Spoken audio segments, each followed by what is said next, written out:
आर्यभट्ट।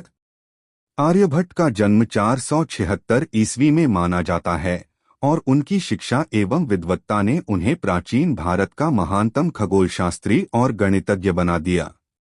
आर्यभट्ट की जन्मस्थली के बारे में मतभेद हैं, लेकिन अधिकतर विद्वानों का मानना है कि उनका जन्म बिहार के कुसुमपुर, वर्तमान पटना में हुआ। उस समय का भारतीय समाज ज्ञान और विज्ञान में अपनी पहचान बना रहा था। विशेष रूप से खगोलशास्त्र और गणित में भारत ने अद्वितीय योगदान दिया था और आर्यभट्ट इसी ज्ञान परंपरा के महत्वपूर्ण स्तंभ बने। आर्यभट्ट ने कई ऐसे गणितीय और खगोलीय सिद्धांत प्रस्तुत किए जिनका प्रभाव आधुनिक विज्ञान तक देखा जा सकता है। उनका सबसे प्रसिद्ध ग्रंथ आर्यभट्टीय है, जिसमें गणित और खगोल विज्ञान पर उनकी महत्वपूर्ण व्याख्याएं हैं। इसमें 4 भाग हैं: दशगीतिका, गणितपाद, कालक्रिया और गोलपाद।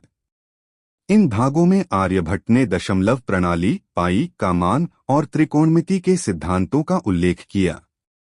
यह उनके गणितीय ज्ञान का उदाहरण है कि उन्होंने पाई का मान लगभग 3.1416 के बराबर माना था, जो वास्तविक मान के बहुत करीब था। इसके अलावा उन्होंने वर्ग और वर्गमूल, त्रिकोणमितीय कार्यों के गुण तथा ज्यामिति के नियमों की भी व्याख्या की। आर्यभट्ट ने शून्य के महत्व को भी रेखांकित किया। उनके सिद्धांतों ने भारतीय गणित को एक नई दिशा दी। उदाहरण के तौर पर, शून्य का उपयोग बड़े संख्याओं की गणना को आसान बनाता है और यह गणित की महत्वपूर्ण धरोहर है। उनका योगदान केवल गणित तक सीमित नहीं था। खगोलशास्त्र में उनके शोध ने सौरमंडल की संरचना, ग्रहों की गति और समय निर्धारण के बारे में महत्वपूर्ण जानकारी प्रदान की। आर्यभट्ट ने बताया कि पृथ्वी अपनी धुरी पर घूमती है, जिससे दिन और रात का निर्माण होता है, जबकि उस समय अधिकतर विद्वान मानते थे कि सूर्य पृथ्वी के चारों ओर घूमता है। उन्होंने ग्रहण के कारणों को भी वैज्ञानिक रूप से समझाया। सूर्य ग्रहण और चंद्र ग्रहण के उनके सिद्धांत ने इस बात को स्पष्ट किया कि ये खगोलीय घटनाएं छाया की प्रक्रिया का परिणाम हैं, न कि किसी अदृश्य शक्ति का प्रभाव। आर्यभट्ट का समाज में एक विशेष स्थान था। उनके सिद्धांतों को न केवल भारतीय समाज में बल्कि विदेशों में भी मान्यता मिली।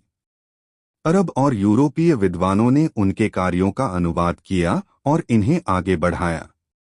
इससे भारतीय गणित और खगोल विज्ञान की परंपरा को विश्व स्तर पर प्रतिष्ठा मिली। उनका अनुसंधान आज भी विज्ञान और गणित की पुस्तकों में स्थान रखता है और उनके योगदान को आज भी सम्मान के साथ याद किया जाता है। यह कहानी अच्छी लगी हो तो कृपया हमारे चैनल को सब्सक्राइब करें। धन्यवाद।